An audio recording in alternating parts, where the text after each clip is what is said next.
When my children were young, sometimes they would ask us this question, why? We would come to them and we would say, we'd like for you to do this.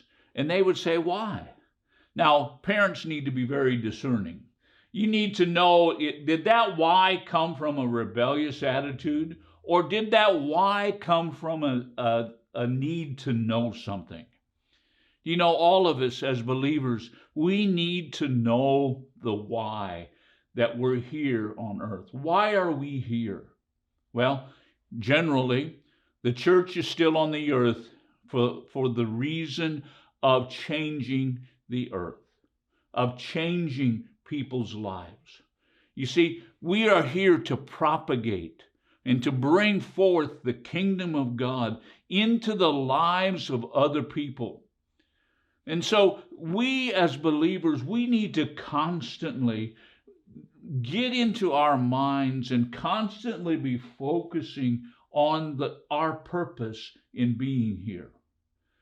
Our purpose is to bring the gospel to the world. And if we don't maintain that purpose, then you know what happens? Many times we burn out. Our life becomes purposeless, or we could even say it becomes hopeless, because there's such a close connection between hope and purpose.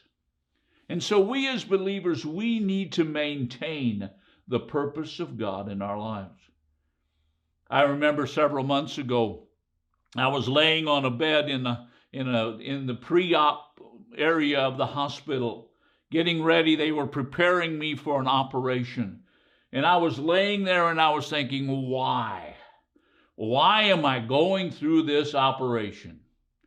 And then I needed to focus on the purpose. I'm going through this operation so that I can be better. I'm going through this operation so I can continue the ministry that God has for us.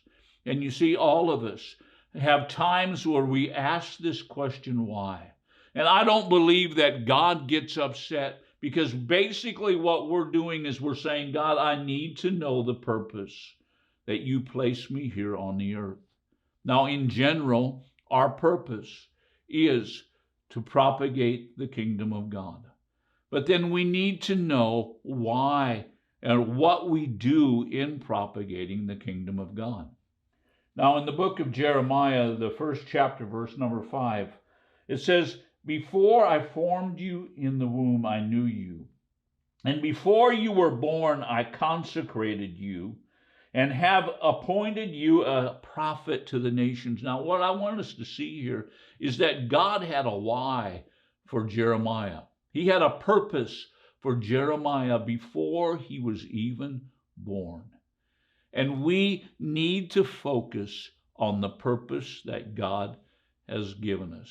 Now, in my years of ministry, one of the things that I've realized is that if the enemy can't stop us, he'll get us off the purpose that we're here. If he can't stop us, he'll try to sidetrack us. And how many of you know that if you're sidetracked, you're not going to accomplish the purpose of God for your life? You're not going to accomplish what God has designed you to do. Now, I know that God's purpose for me is not to be in ballet. There is just no way that I've been made to dance like that. Now, am I against ballet? No, I'm not against ballet. I'm not against dancing. I'm not against proper dancing. But is that my purpose? No. I should never try to be a dancer. Do you understand?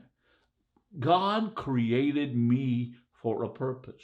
He gave me abilities. He gave me desires for a reason. Now, the overall reason is so that we could see the kingdom of God established on earth. So I want to say to you that in order for you to gain or to accomplish all that God has for you, you need to constantly be reminding yourself of a purpose. Let me give you a challenge. I want you to sit down, and after you've prayed, Spend some time in the presence of the Lord. I want you to sit down and write a simple sentence of your purpose in life.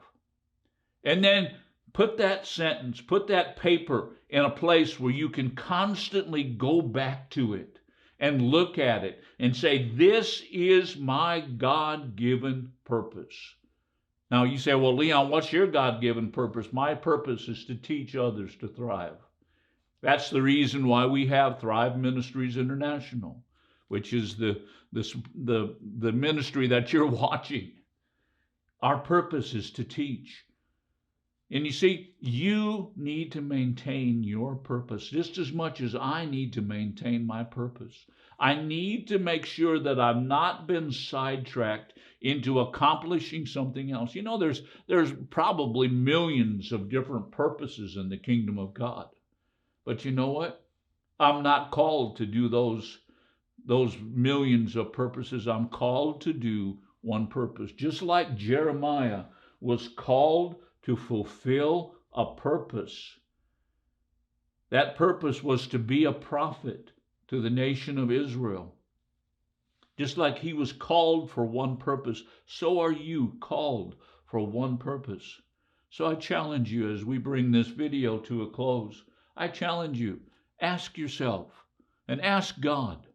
He's the one that created you, but what is my purpose in life? And then as he speaks your purpose, then take it and write it down on a piece of paper and write it in a simple sentence. Now, I've done this with students around the world, and they come back, and some of them come back with a book. You know, it doesn't take a book. It takes a simple sentence. So take it, write down your purpose, and then review it from time to time to make sure that you are accomplishing the purpose of God in your life.